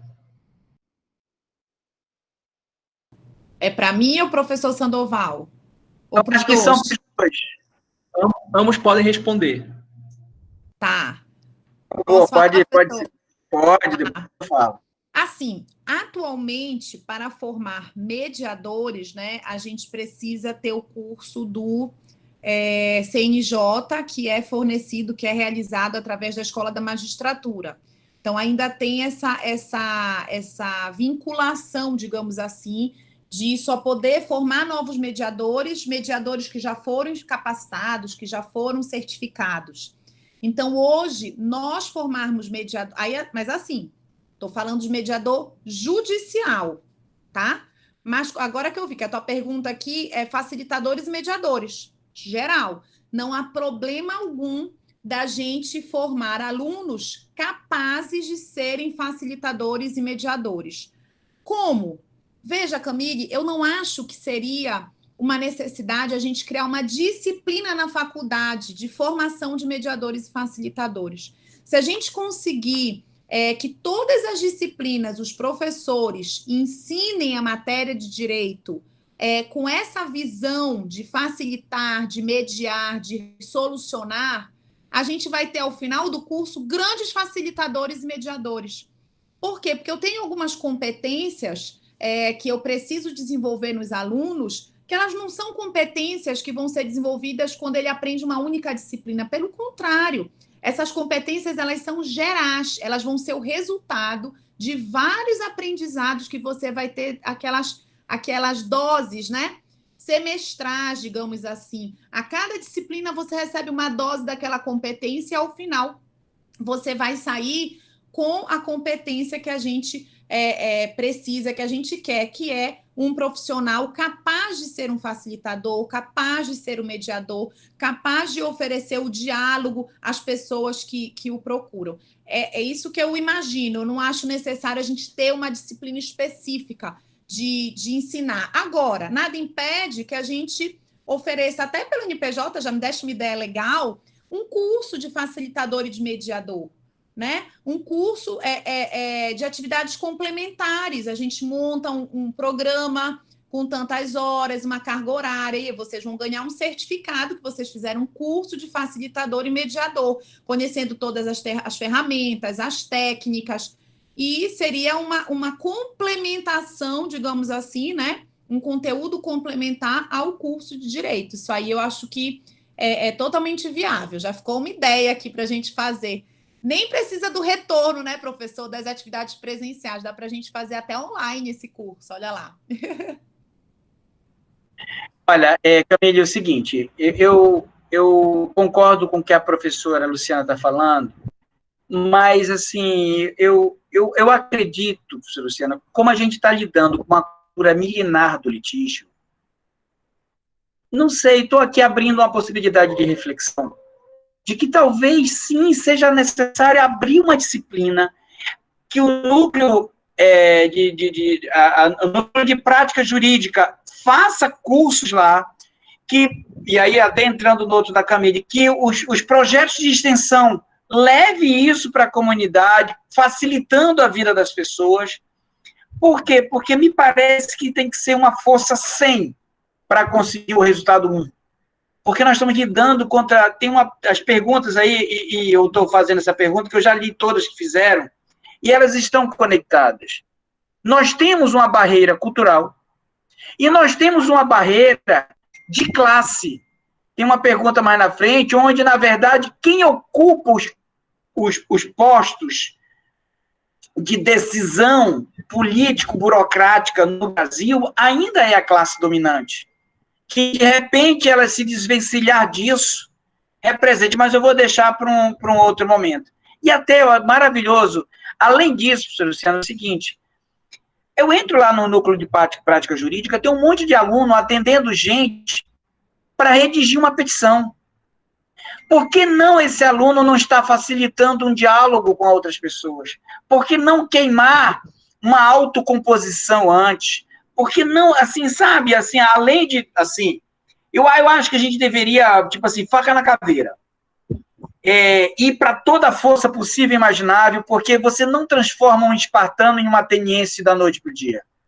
O ateniense gosta de filosofar, Atenas é a deusa da sabedoria, a deusa da justiça, dita pelos gregos, depois veio mudou um pouco esse nome, mas Esparta não, é a deusa, tem a ideia, não é deusa, foi um cruzamento de uma deusa com um humano, mas já vem uma ideia de um guerreiro, ideia de luta. Então, eu acredito que, dando mais outras ideias, por que não criar um grupo lá dentro do NPJ de facilitadores e mediadores que já receberam cursos? A Cíntia, por exemplo, que é uma orientanda da professora Rosalina, maravilhosa, já fez facilitação no Pernor, já fez lá no Núcleo de Prática Jurídica, já fez, foi facilitadora no MPT, nós já até escrevemos artigos sobre isso. Então, eu deixo aqui a dica pedindo para reflexão. Por que não? Por que não? Sim, vamos enclausurar. E aí o mais, concordo plenamente com o que está dizendo. Eu estou em TGP, eu tenho que falar em autocomposição. Você está lá na disciplina, falar em autocomposição. Mas mesmo assim não é suficiente porque eu estou partilhando com todos os outros. Também se usa da especialização para jorrar conhecimento na cabeça das pessoas a esse respeito. Então, eu estou aqui dialogando e adorando, concordo com o que você está dizendo, claramente, e estou aqui me colocando à disposição e me alinhando no sentido de mais desafios. O tiro está muito fraco. O monstro é muito maior. Eu tenho mais coisas para dizer sobre essa pergunta, mas como vai ter outras perguntas na frente, eu vi aqui a Camille perguntando se pode ser feito pelo projeto de extensão. Então, quando chegar lá na hora, eu vou falar também. Até ele aproveitar que o senhor tocou, lá no NPJ, a gente já está, depois que o Sejusc foi instalado, o 7º Sejusc, todos os alunos receberam um treinamento que, quando eles atendem os assistidos, eles analisam a demanda, obviamente com orientação dos professores, e aquelas demandas que eles avaliam serem possíveis, serem encaminhadas para o Sejusc, elas vão direto para o Sejusc, eles não fazem a petição inicial. Então, primeiro vai para o Sejusc. Se não obtiver êxito no Sejusc, aí volta para os alunos fazerem a petição. Então, isso a gente já conseguiu implementar. Mas eles não têm uma formação. Alguns tiveram, acho que foi ano passado, porque esse ano a gente praticamente não teve aula. A Cíntia me procurou no NPJ, eu ainda era professora do NPJ apenas, e ela fez uma capacitação sobre justiça restaurativa, com 2 turmas minhas, muito bacana, um projeto muito legal. Então, essas turmas receberam essa capacitação, mas não é algo que fica fixo, né? Eu acho a ideia de o aluno vai entrar no NPJ, de repente ser um pré-requisito ele fazer esse curso de capacitação como facilitador, como mediador, para ele já atender os assistidos. Eu vou dar um exemplo. Por que os professores do NPJ não são capacitados e aí os alunos ajudam ele lá, então vai estar sob supervisão? porque o aluno também não pode assinar a petição. Quem assina a petição é o professor que está lá. Ele não pode atuar lá. Então, pode funcionar do mesmo jeito. Então, para mim, eu acho que a gente tem que ter uma ideia de usar força mil. Capacite os alunos, capacita os professores. E eu acho que é, tipo assim, ir para a guerra contra a guerra. Exatamente. Estou junta na guerra, professor. Então é isso daí. Renato, tem outras perguntas aí. A Camille tem outra pergunta logo em seguida, que é, para mim, eu estou aqui só na agulha para entrar para falar. Me evitei.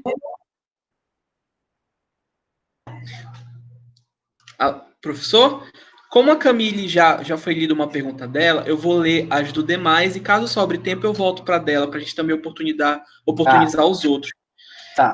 A professora Marcilene, que também nos acompanha em nossas lives, ela fez uma pergunta. Professores, como vencer facilitadores versus honorários de sucumbência? Como vencer o advogado? Aluno em ser facilitador, sendo contencioso e posso ganhar pelos dois lados? Excelente pergunta, mas tem uma pergunta dela que não é uma pergunta, é uma bomba atômica lá em cima. Mas, professora Luciana, você sempre tem prioridade. Diga lá, até se você quiser preterir dizer que eu vou ficar à vontade. Tá, tranquilo. É convidado. Marcilene, obrigada pela pergunta, também por estar participando aqui com a gente. Essa é uma questão que eu acho que é o maior empecilho da classe da advocacia não se debruçar totalmente e utilizar, né, outros meios de resolução de conflitos que não apenas o ajuizamento de uma ação judicial. Porque sempre há esse raciocínio de que os honorários vão ser menores, a remuneração vai ser menor. E, obviamente, todo mundo se preocupa, né? Ninguém está aqui falando que a gente tem que resolver conflito de forma gratuita, que ninguém vai ganhar dinheiro, porque a gente não vive do ar, né? A gente precisa comer, a gente precisa sobreviver. Mas isso também é uma mudança que aqui, principalmente no Pará e outras regiões do Brasil, a gente precisa modificar essa concepção de honorários. Em São Paulo, isso já é muito forte quando a gente fala de advogados que trabalham apenas como advogados de pessoas que vão fazer mediação, porque é uma necessidade de a gente compreender muito bem. Eu sou advogada e eu sou mediadora judicial porque eu fiz o curso da Escola da Magistratura do CNJ, ok? Mas eu sou advogada e eu vou acompanhar o meu cliente numa sessão de mediação. E aí sim eu vou poder cobrar honorários para isso. A mudança que tem que ter de raciocínio veja, para você acompanhar o seu cliente para uma sessão de mediação, você precisa de horas prévias de trabalho. E não são poucas. O que muitas pessoas estão equivocadas em imaginar que mediação é chegar lá e bater um papo. Não é só isso. O advogado que acompanha um cliente numa sessão de mediação, ele tem que ter um prévio estudo de todas as técnicas, ele tem que ter essa formação realmente de como advogar em uma sessão de mediação. E é errôneo pensar aquele profissional que acha, eu faço audiência, eu vou lá e vou fazer uma excelente participar de uma sessão de mediação e vai dar tudo certo. Ele está equivocado, porque não é tão simples assim. Ele tem que ter esse conhecimento e ele tem que cobrar por isso. Tá? Então, em São Paulo, a OAB de São Paulo, ela já tem uma tabela de honorários para advogados que atuam em sessões de mediação. Aqui no Pará, a gente ainda não tem algo que eu estou brigando muito lá na OAB, porque a gente tem esse paradoxo de que a pessoa não vai receber, não vai ter honorários. E é inevitável, as pessoas pensam no bolso mesmo e não acho errado pensar, não. Mas se a gente tivesse uma tabela de honorários e a gente conseguisse concretizar isso, a pessoa vir o que é que ela vai receber de dinheiro ao fazer uma sessão de mediação, ao acompanhar, até porque, gente, nem todos os casos se resolvem uma única sessão. Muitas das vezes delongam as sessões e você vai ter que acompanhar em todas. E às vezes não é só 1 hora, são 2 horas, ou às vezes encerra, tem uma sessão individual e assim vai. Então, se a gente tem uma tabela de honorários, a gente consegue visualizar isso melhor, até para a advocacia compreender que também é uma forma de ganhar dinheiro. Agora, concordo contigo. Pode ser que eu ganhe mais dinheiro no contencioso do que sendo um facilitador, sendo um advogado que prima por esses meios de resolução? Pode até ser. Porém, enquanto você consegue atender uma situação, um conflito que vai ser resolvido através de uma mediação, você consegue atender 5 clientes, né, num tempo menor. Numa ação contenciosa, você vai levar muito mais tempo para receber aqueles honorários. Então, de repente, tem que colocar isso muito bem na balança, né? O que é receber mais? É levar 10 anos para receber os honorários? Ou é receber Não entendeu a décimo? profundidade da pergunta. Oi? Aqui, a pergunta aqui, professora, que ela está colocando seria o seguinte. Ela está perguntando aqui na pergunta o seguinte aspecto. Como é que eu, advogado, vou me estimular a isso? Se eu não tenho um CPC que me estimula a ter um honorário de mediação. Se eu for para o contencioso e o CPC está dizendo que eu tenho a sucumbência, eu acho que eu tenho a sucumbência, eu não quero mediar, eu não quero negociar, eu prefiro ir para lá mesmo que demore. Por quê? Porque eu já estou certo, eu vou ganhar do meu cliente e do outro. Talvez seja isso. Estou dizendo porque ela é do grupo de pesquisa e ela já fez indagação parecida com isso daqui. Porque pelo lado do cliente a gente consegue equacionar. Mas isso. Pelo lado dos isso. Essa é a profundidade da pergunta.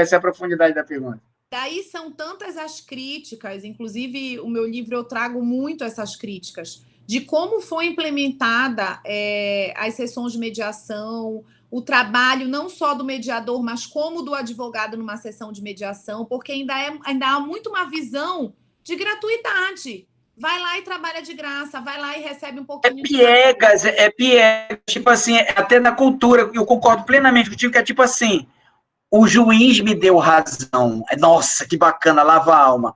O advogado resolveu meu problema, o bichinho me ajudou. Ou então, é exatamente isso, está até na nossa assim, raiz cultural. A gente foi acostumado, veja só, Luciano, vê se tu concorda comigo nessa premissa. Juízes é considerado a Hércules, a Júpiter, a Zeus, equiparado a Deus. Aí a professora Luciana vai lá, resolve um problema lá na mediação, lá no núcleo de prática jurídica, em 4 dias, que se eu pegar todo o tempo processual que eu demorei, talvez fosse 20 meses, 20 dias, sei lá, porque é tão esfacelado. Quantas vezes, professora, está no fim de semana redigindo uma peça, indo para audiência, sustentação oral, consultando o processo, tudo isso é tempo que gasta. Sim. Mas como me ensinaram a ter a ideia de que eu ganho dinheiro se eu for para juízo, eu não tenho estímulo para isso. Aí, veja, eu me capacito para dar para você, advogada, o advogado, para continuar o processo para mim. Se você me resolver lá, a minha psique, no meu inconsciente, eu te desprezo por quê? Até se você chegar a uma hipótese, o custo do judiciário no Brasil é caríssimo, eu pago imposto para isso. O custo do advogado é caríssimo para isso. Se, porventura, um facilitador receber alguma remuneração por isso, que é a ideia do extrajudicial, nossa, que coisa horrorosa, não é que ele me cobrou para resolver? O advogado pode pagar. Eu acho que isso, para mim, eu estou de acordo plenamente com a tua premissa. Eu fiz uma ideia de intervenção aqui na pergunta, porque você está enveredando para um lugar maravilhoso, mas a profundidade é um pouquinho mais tensionada nisso daí. O que a professora acha? Isso também depende da mudança cultural, né? Quando eles perceberem que é uma forma salutar, mas que ela precisa ser remunerada, e é algo que eu critico muito. Por quê? Qual é o profissional que vai querer se capacitar e se dedicar a uma atribuição gratuita? Vamos ser sinceros, todo mundo tem conta para pagar, gente. A gente quer se debruçar sobre essa atividade nova, né? Nova, entre aspas, mas a gente quer ser bem remunerado. Perfeito. Então, a gente só vai crescer nesse número de profissionais, e quanto mais profissionais, mais pessoas defendendo a ideia, se as pessoas forem bem remuneradas. O próprio mediador judicial, a gente faz um ano de mediações gratuitas, que é o estágio, depois mais um ano gratuita. Quem é que quer seguir essa carreira? Né? Ninguém, gente. Agora, olha só, Luciana, olha só uma coisa. O mediador, ele sai da autocomposição. Aí, o mediador que ganha importância é o mediador que o juiz quer se livrar do processo, que eu preciso ter um monte de curso.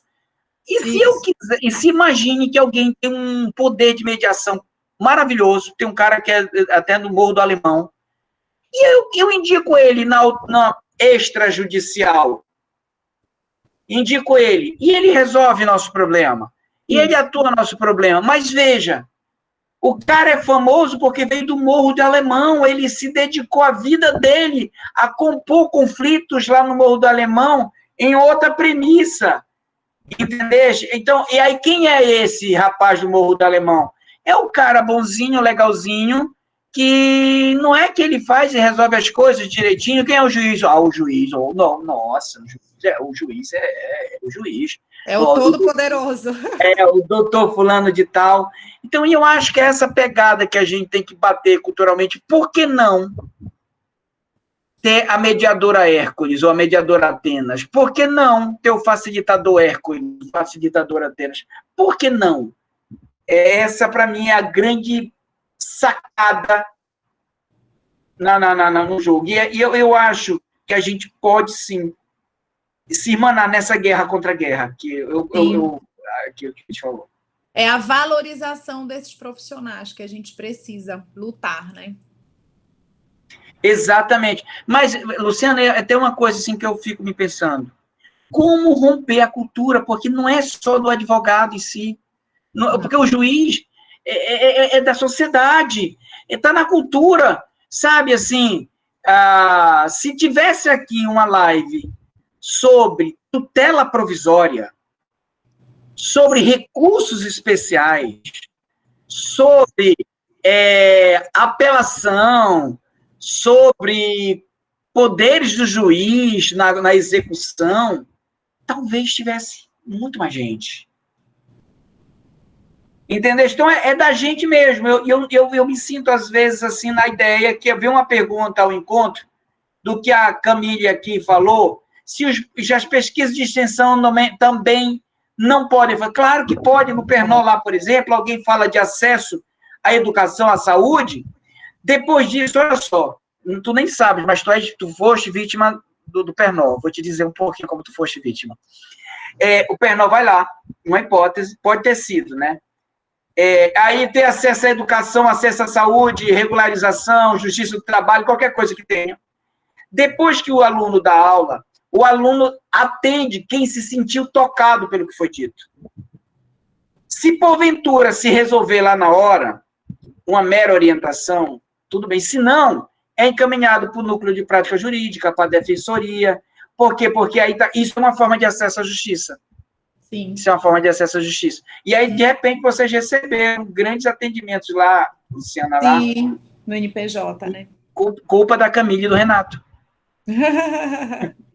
Que bom. E o que mais nós temos aí de pergunta? E é esse o sentido que eu acho. E, para mim, falta mais conversação dessas entre nós. Até para nós mesmos. Até para nós mesmos. Por quê? Porque é muito mais... É ardoroso. E eu vou dizer aqui um exemplo. Eu tive num evento. Olha só que interessante. Fora do país. Eu não vou falar muito do evento, porque vai acabar identificando. Sobre processo civil. Era um evento internacional. E aí eu estava falando sobre isso que a gente está conversando agora. Dizendo, não está errado a gente discutir muita questão processual e a gente não está ferindo cidadania e tudo mais. Dizendo esse argumento nosso. E uma pessoa que é um monstro processual do Brasil, estava do meu lado, tocou no meu ombro e disse, você está vendo aqueles caras que estão lá, lá no púlpito lá? Estou. Aquele lá é professor da cátedra tal, juiz não sei aonde, aquele professor é cátedra da. Tu achas? Eles tornaram a vida deles, eles fizeram a vida deles, eles são famosos aqui pelo que eles fazem. Tu achas que o que tu estás dizendo vai encantar alguém aqui? Você acha mesmo que isso vai ser encantador para alguém? Lógico que ele não me disse isso reprimindo. Ele me disse isso com uma zona de consciência maravilhosa. Disse, cara, olha, eu realmente não tinha me tocado. Isso tem que ter cuidado, porque se tu queres encantar, de repente a estratégia seja outra, quem já é monstro no processo. Como é? E aí, ó, como é que nós vamos acessar pessoas que já são monstros no processo? De que eles têm que se desprocessualizar. Como é que eu vou dizer? Pois é, como é que eu vou dizer para um cantor que ele não mais tem que cantar? O que tu diz? O que tu achas disso daí? Na verdade, ele pode continuar cantando, mas ele pode aprender outras músicas, que é aquela finalidade. O judiciário não vai perder demandas, vão continuar tendo demandas que a gente só vai conseguir resolver através do judiciário. Mas ele precisa também aprender que outras ele pode resolver sem o poder aí do Estado, sem o judiciário, de forma extrajudicial.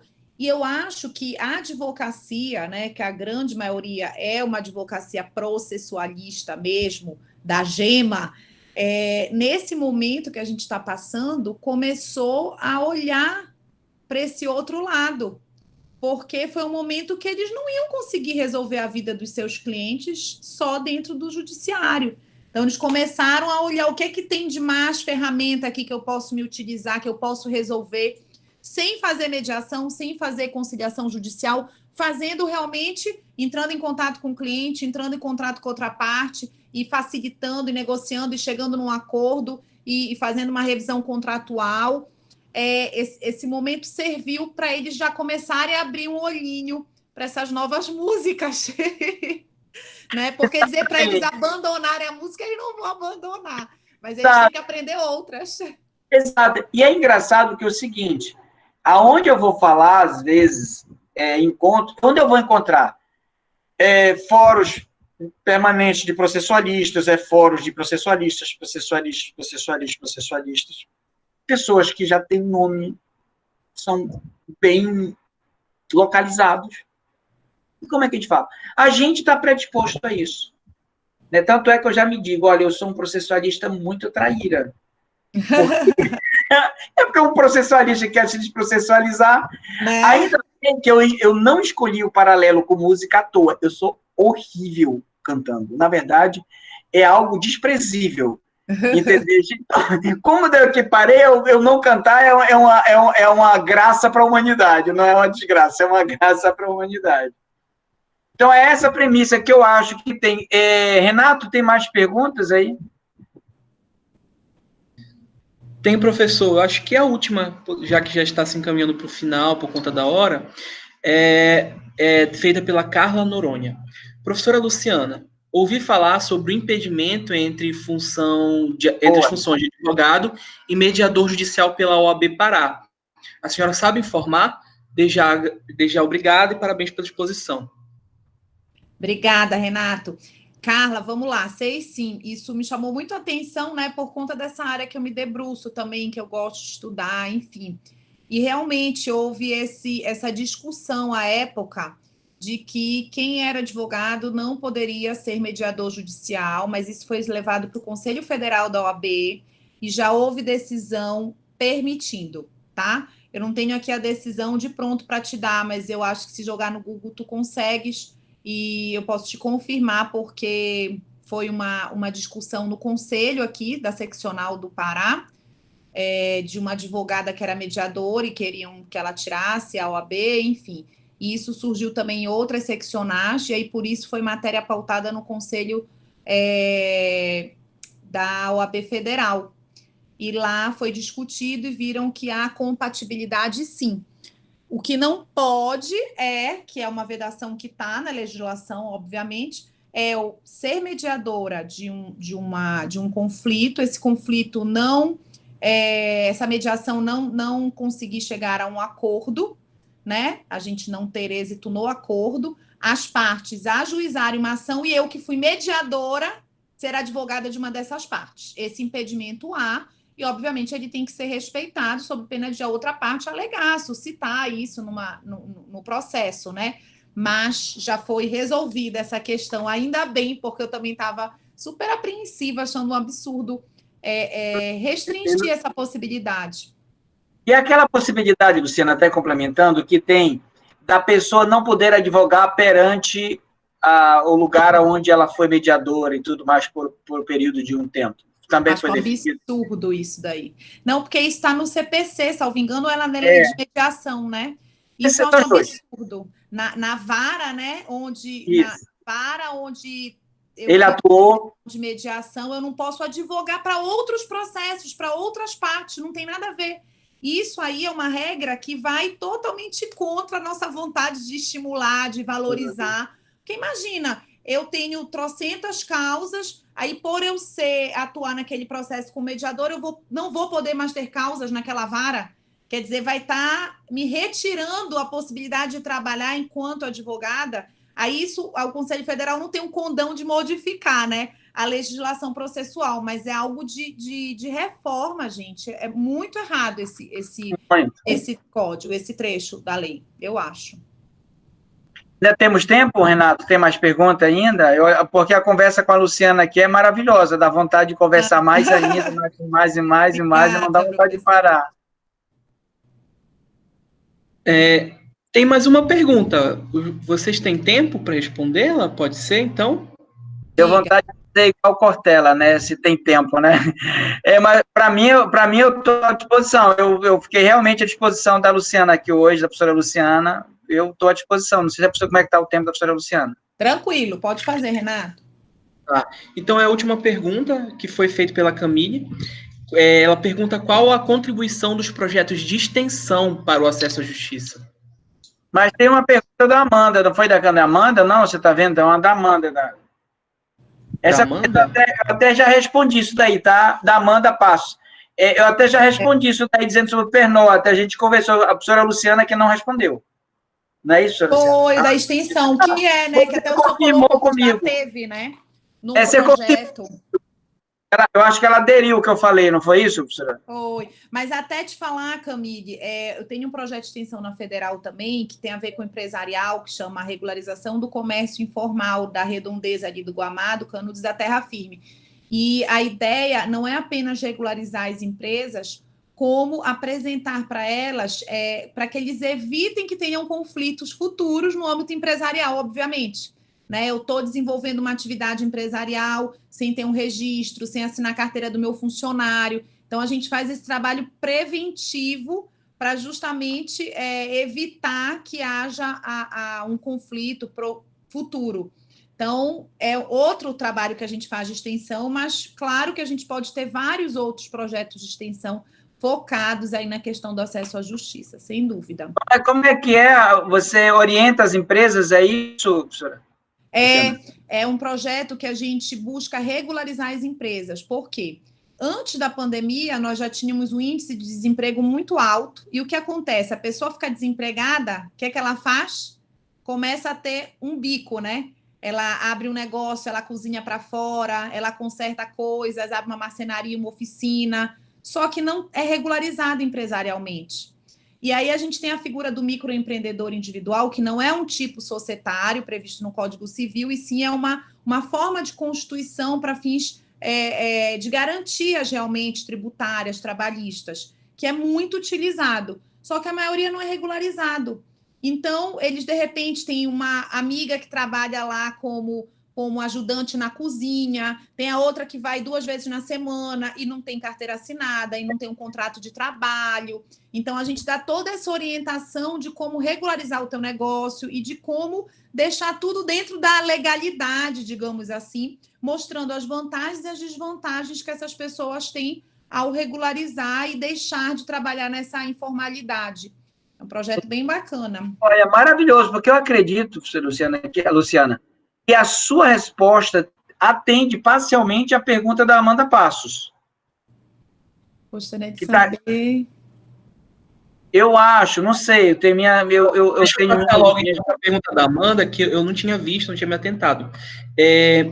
A Amanda pergunta: gostaria de saber a opinião dos professores se a prática do compliance pode ser um instrumento para diminuir essa cultura jurídica adversarial.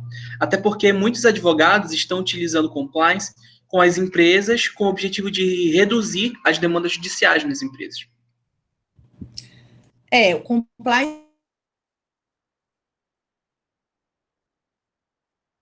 Luciana, tá sem, a gente não está lhe ouvindo.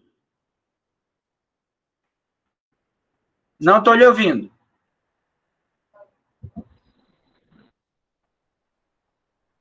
Não. Você está me ouvindo? Eu não estou lhe ouvindo. Renato, você está ouvindo a professora Luciana? Não, né? Não, professor, não estamos ouvindo.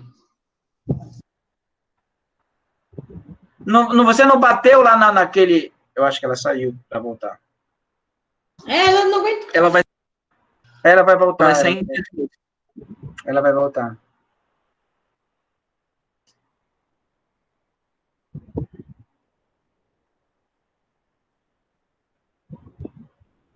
Olha, voltou.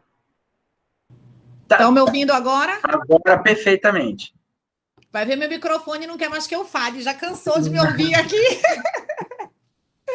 Não mais. Não sabe quais são esses bugs, né, que acontecem do nada, tá tudo funcionando, aí para de falar. Bem, vamos lá. Então, a gente estava falando do compliance, né? Bem, bacana falares do compliance. Eu tive até um grupo de pesquisa uns anos atrás de compliance dentro da LADEMP, que é uma liga de direito empresarial, né? Falando justamente do compliance empresarial, compliance dentro das empresas.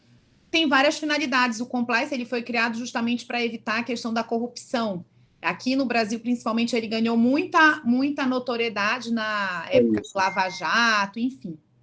E, sem dúvida alguma, o compliance está relacionado a isso. Por quê? Por uma questão de, primeiro, evitar conflitos. Segundo, evitar judicialização, porque isso gera custo para a empresa. Então, existem várias empresas que hoje elas já têm dentro delas setores de negociação de facilitadores com conflitos entre funcionários. Outras têm setores de ouvidoria para justamente resolver conflitos com os seus clientes, para não deixar que isso chegue às vias do judiciário. A gente vai mais longe, aí já passando um pouquinho do compliance, mas a gente tem uma ferramenta do governo federal, que é aquele site do consumidor.com.br, que é uma forma de virtualização de resolução de conflitos totalmente online, sem eu ter que ir para o judiciário. E que funciona. Eu já usei várias vezes para mim, para clientes, e que funciona. Então, várias empresas adotam essas ferramentas, porque elas já verificaram na ponta do lápis, literalmente, que é muito menos dispendioso, mais econômico para a empresa do que gastar com advogado, gastar com custas judiciais e, o mais importante, com o tempo delas. Porque pensa, se eu tenho um conflito, eu, empresa, com um consumidor, e esse consumidor vai para a justiça, primeiro, qualquer notícia do processo que não corra em segredo de justiça já vai ser matéria no jornal contrária à imagem daquela empresa. Aí, aquela notícia sai quando a ação é ajuizada. Houve um despacho, sai outra matéria. E assim a imagem da empresa vai sendo degladiada ao longo, né? Se eu chamo esse cliente para resolver esse conflito dentro de um setor da minha empresa, que eu capacitei, que eu organizei, para facilitar a resolução desses conflitos, eu consigo abafar todo o caso. Não que a pessoa vá aceitar o acordo, mas eu já tenho até uma postura de bom relacionamento com o meu mercado, com o meu consumidor. Eu já tenho uma forma de preservar a imagem da minha empresa e de diminuir os meus custos. Então, sem sombra de dúvida, tá super bem relacionado. Apagou aqui o chat, eu esqueci o nome da Amanda.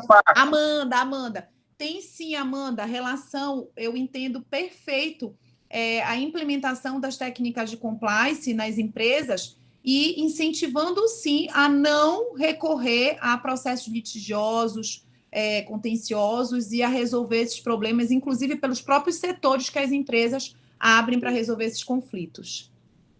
Luciana, então é interessante o seguinte, a palavra compliance está muito na moda. A palavra compliance, que vem de origem inglesa, significa cumprimento das normas que uma empresa está desenvolvendo. E, obviamente, tem a ver com riscos. Por quê? Porque se eu não cumpro as normas, eu vou ser um potencial lesionador, eu vou ser um potencial litigante, eu vou ser um potencial fomentador de litígios. E é muito engraçado que isso já tinha antes, só que com outros nomes. Tipo, controle. Olha só a confusão que tem na cabeça disso daí, rapidamente, porque é um tema que eu gosto muito. A palavra controle, nós usamos a palavra controle aqui no Brasil com duas acepções diferentes. A gente pega controle como é fiscalização, controle no sentido de compliance, de verificar se a coisa está correta, saber quem entra e quem sai, e controle no sentido anglo-saxão, que é inglês, que é controlar a bola, dominar a bola. Domínio e fiscalização são coisas diferentes. Sim. E tem hora que eu digo assim, não, pode deixar que a direção está sob meu controle, quer dizer, que está sob meu domínio. Sim. Né? Não é a mesma coisa de dizer eu tenho controle das pessoas, ou seja, eu fiscalizo, eu verifico se está cumprindo ou não. E há, obviamente, control dos Estados Unidos, da língua inglesa, é no sentido de decisão, e control, vindo do francês, significa fiscalização. Aí nós temos auditorias independentes, nós temos, no lado empresarial, várias medidas que verificam due diligence, que é outro nome em inglês, due diligence, quer dizer, é uma diligência para verificar como é que está. E eu tenho ainda os contingentes jurisdicionais que possivelmente uma empresa pode ter, porque está ferindo a ordem do trabalho, o direito tributário, o direito ambiental, então eu posso ter. E a palavra compliance, agora, toma conta de tudo isso agora, e as pessoas não estão conectando ao conhecimento antigo que estava sendo gerado a esse respeito. E eu concordo, obviamente, com a sua afirmação plenamente. Se uma empresa tem uma boa consultoria, ou se tiver uma equipe de compliance que verifique quais são os danos que eles estão causando à ordem jurídica ou às relações, que tenha as violações, os cumprimentos das normas ambientais, tributárias, trabalhistas, qualquer uma delas, e aqui para não secar muito, eu acho que eu estou plenamente de acordo com você. E o compliance, ele é muito rico por conta disso que o senhor colocou, né? Porque a gente pode falar do compliance no direito do trabalho, o compliance eleitoral, que está aí em voga, no ano eleitoral, né? Que é bem legal de estudar, eu acho uma área super bacana. E antigamente a gente falava do que? Era o código de postura. Eu lembro quando eu comecei a dar aula na Estácio, há 16 anos atrás, tinha o código de postura da Estácio. Não deixa de ser as regras que o compliance quer que todos cumpram para não evitar os conflitos, né? Que a gente chama com o nome americano, fica mais chique, mais bonito. Parece que é mais importante. Professora Luciana, então eu queria aqui deixar aqui, assim, minha gratidão e dizer o quanto você me felicitou esse fim de tarde, começo de noite. É para mim sempre muito prazeroso dialogar e deixar aí a oportunidade de falar as últimas palavras. Estão se avizinhando aqui, está se avizinhando o horário do jogo do Flamengo, então... E do Paysandu também, o jogo do Paysandu, né? 8h30 também? O Papão e o Flamengo jogando. Então, eu queria aí dar a palavra para você tecer as considerações. Desde já, eu já registro, assim, minha imensa felicidade e espero que nós possamos marcar outros encontros, sinceramente, porque, sabe, Luciana, eu às vezes eu fico um pouco meio, para dizer assim, cabisbaixo, um pouquinho afetado, porque a gente fala com gente do Nordeste, do Sudeste, e a gente não se enxerga aqui, e a gente não se vê aqui. Então, eu estou muito feliz em estar falando com você, daqui do Pará, colega minha da Universidade Federal do Pará. Por que não nós? Por que não nós? É verdade, professor. Foi ótimo, excelente. A gente ama, né, dar aula, a gente ama conversar sobre direito. Eu digo, hoje de manhã eu estava estudando, e aí a minha filha piquitita de 4 anos disse, mãe, mas você não estuda mais, você só faz live. Eu achei tão engraçado, porque para fazer as lives eu me tranco aqui no escritório em casa, senão ela entra, ela fala, e às vezes que eu deixei aberta, ela participou das lives comigo, enfim. Achei muito engraçado, mas pelo contrário, eu disse, minha filha, pelo contrário, a gente estuda e muito, e tem que continuar estudando, quando a gente gosta, obviamente, né? Então, foi muito agradável a nossa conversa, agradecer a oportunidade, conte comigo, tudo que for pela educação, pelo ensino, eu acho que a gente é professor de coração, né? A gente gosta de falar, eu não digo nem de ensinar, porque eu acho que a gente aprende muito quando a gente conversa, quando a gente ouve os nossos alunos. Eu estou sentindo muita falta de ir para a sala de aula, de conversar, de saber da vida de todo mundo, né? De viver realmente essa relação. Mas a gente acalora um pouquinho o coração, acalenta com esses eventos online, que a gente vê a fotinho aqui do monte de pessoas que estão aqui nos ouvindo, disponibilizando o seu tempo. Obrigada por vocês estarem aqui. Depois das 2 horas, percebe que o pessoal está aqui depois das 2 horas, está vendo? Exatamente. Maravilhoso. E até, por exemplo, uma das grandes felicidades que eu tive na academia foi você me deu um TCC para eu avaliar, maravilhoso, de conclusão de curso, que eu tive a oportunidade de participar da banca, maravilhosa.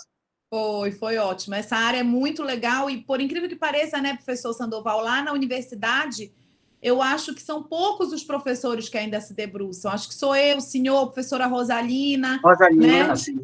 E poucos ainda se debruçam. A gente tem que fazer aí um mutirão para chamar todo mundo para essa guerra de Esparta, mas não sabe, de Atenas.